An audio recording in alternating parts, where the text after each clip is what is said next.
On a scorching summer day, the relentless sun beamed down as I received a call from my nearby residing son, Ethan.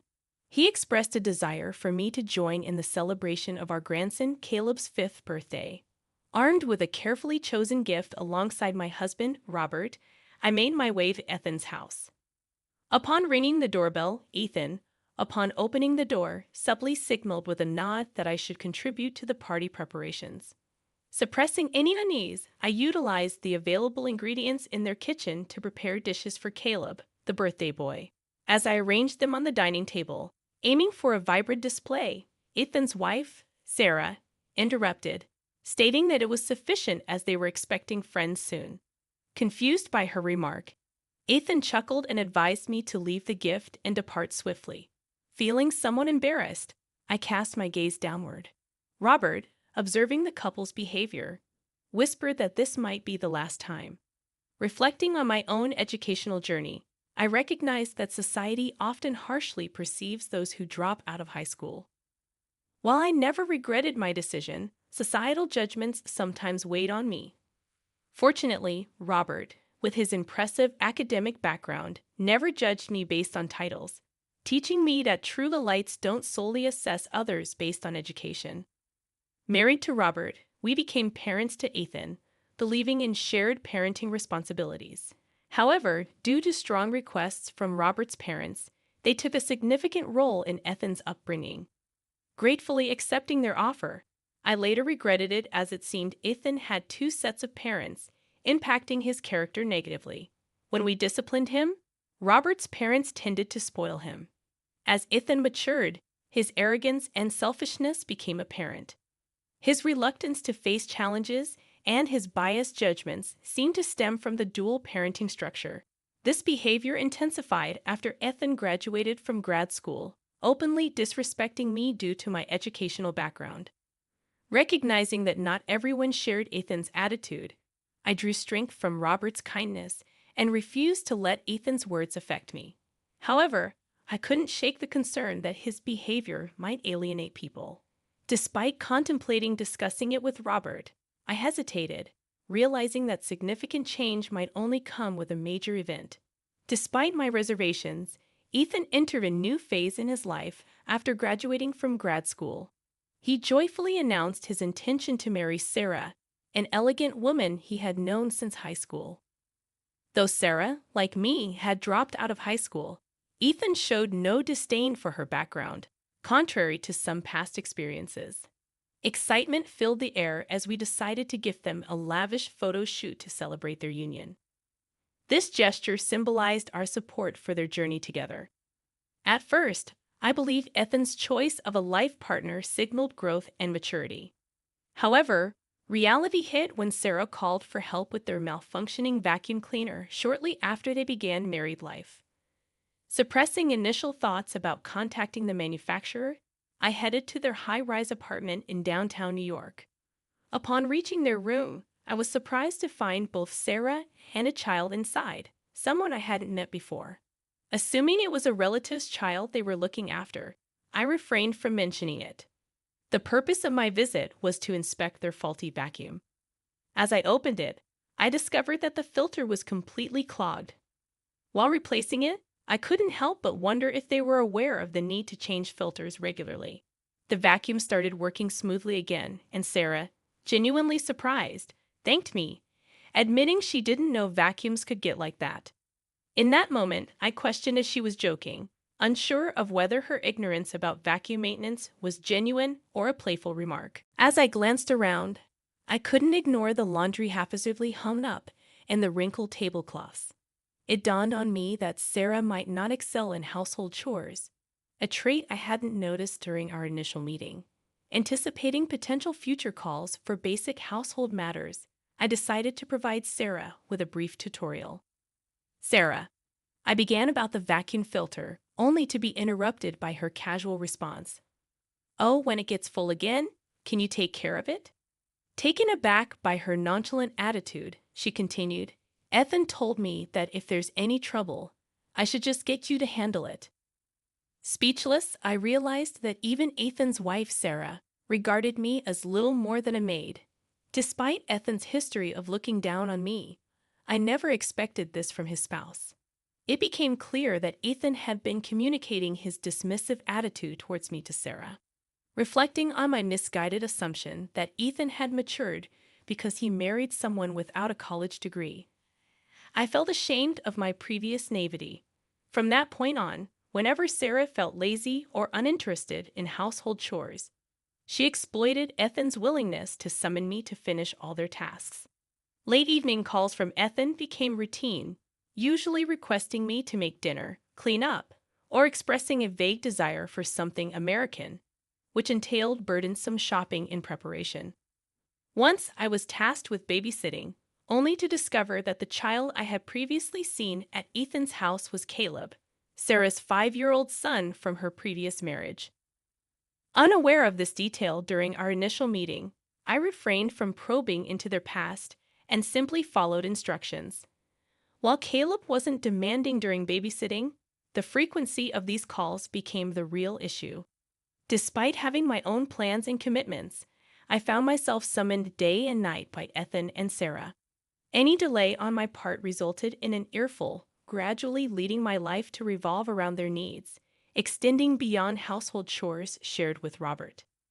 This added responsibility took a toll on me, and sleep alone couldn't alleviate the growing fatigue. Not wanting to burden Robert, who was busy as a company CEO, I attempted home exercises and self-massages, acknowledging my limitations as an amateur. One summer morning, amidst frequent broadcasts warning of smog and heat stroke risks, I felt unwell and spent an extra 30 minutes in bed. Robert, accustomed to my routine, noticed and expressed concern. Although our trust was strong, I hesitated to admit my ailment. Eventually, I turned down his offer to accompany me to the doctor, instead requesting a day of rest without chores. However, even in my weakened state, Ethan's phone continued to ring. Answering with a weary body, I was instructed, as usual, to clean and look after Caleb at Ethan's place. Wanting to uphold my promise to Robert, I informed Ethan about my condition and expressed my inability to come that day. Ethan, dismissing my right to refuse, asserted, "We've got an unavoidable commitment, so you better be here," hanging up before waiting for my response. Despite my fatigue, the thought of leaving little Caleb alone compelled me to push through and head over to Ethan's place. Upon returning home, I discovered that Ethan and Sarah had already left, leaving half-eaten dishes and scattered branded clothing everywhere. With a weary body, I forced myself to clean up, letting out a sigh. However, as I finished the dishes while keeping an eye on Caleb, I started to feel increasingly nauseous. My vision slowly blurred from the edges, and eventually, I couldn't stand any longer, collapsing in the kitchen. Caleb, engrossed in coloring in the living room, was unaware of my condition as I lay on the floor, my only ability being a weak awareness. I couldn't even call out, helplessly curled up. Knowing Caleb's focused nature, I realized he might not look up from his coloring for a while. I strained to move, hoping to at least get some water, but my efforts were futile. The more I struggled, the worse I felt, and my consciousness began to fade. At some point, I thought I'd finally find peace. Then the front doorbell rang, and Robert entered the room. Seeing me, he gently picked me up, expressing concern. He assured Caleb, "I'm gonna take your grandma home, okay? You'll be all right by yourself."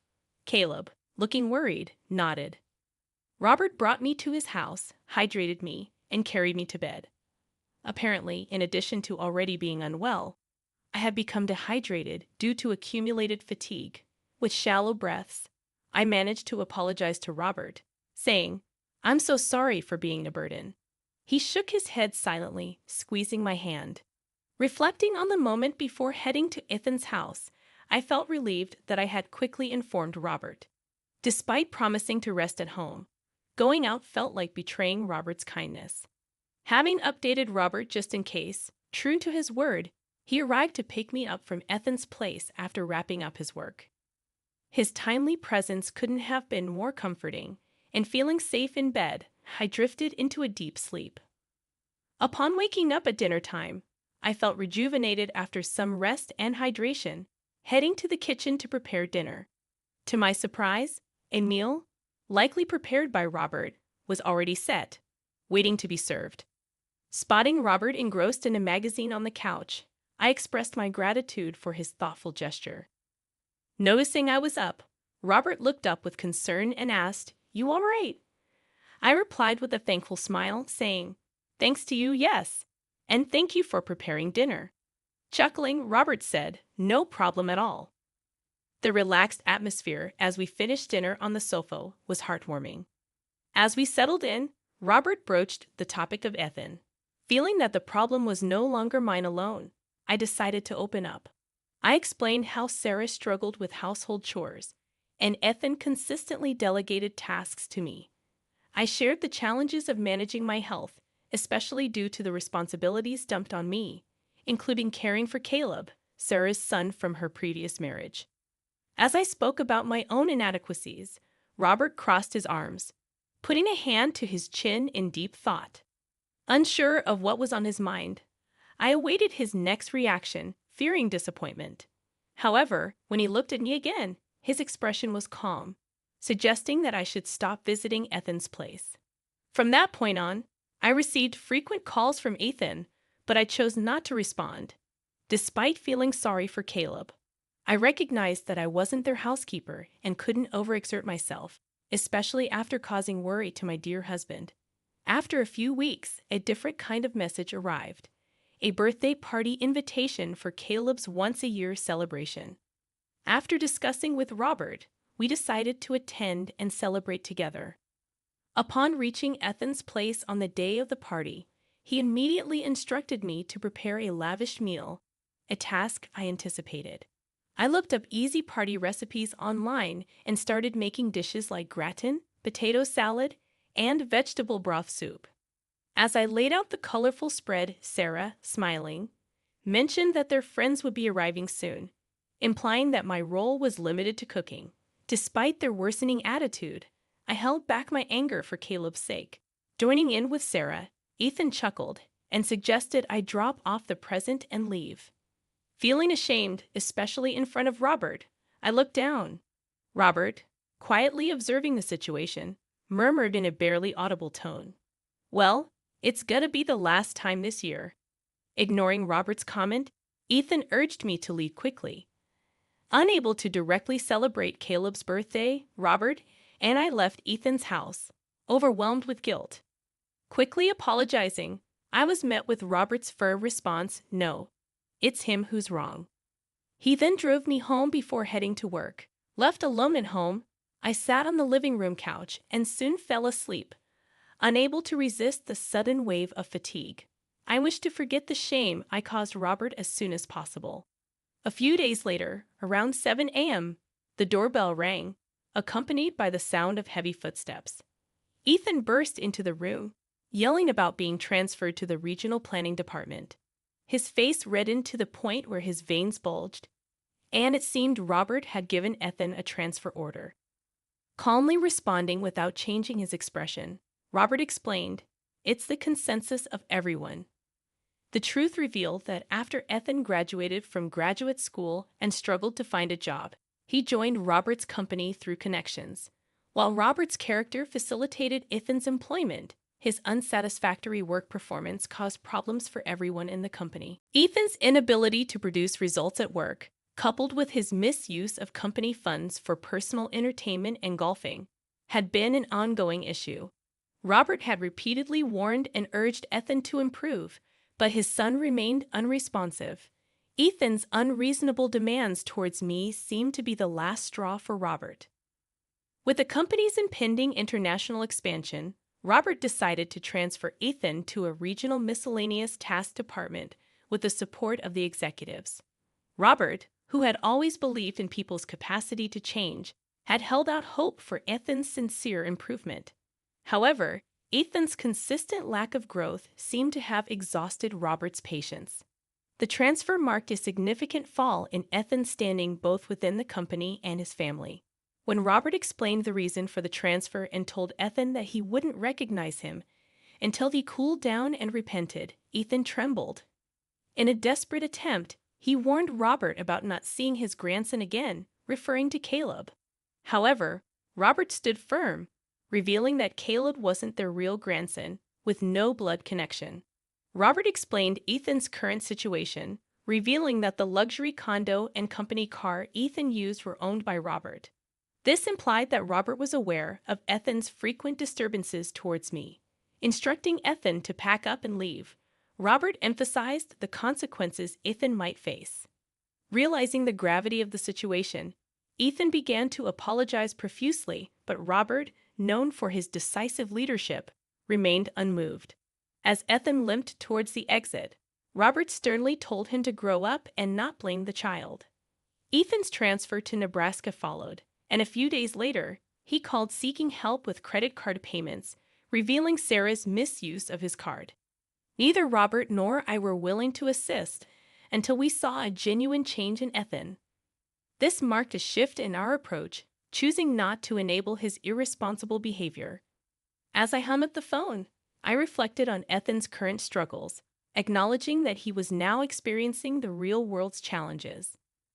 While I felt a bit guilty for putting pressure on Sarah, considering our role in shaping Ethan's character, I believed in the concept of karma. People find happiness through compassion and personal growth, not just through surrounding themselves with luxuries. With my newfound freedom from Ethan's constant summons, I embraced a new hobby, trying out various baking recipes and sharing photos on social media. The positive comments I received boosted my self-esteem, and I felt more fulfilled than before. Meanwhile, with Ethan's transfer, the previously struggling department Robert oversaw regained momentum. The company's rapid growth contributed to Robert's increased recognition in the CEO community. I celebrated Robert's success and held hope that Ethan would one day undergo a sincere change, realizing it was all done out of love. When that day comes, I'm open to cooking a meal for Ethan and his family.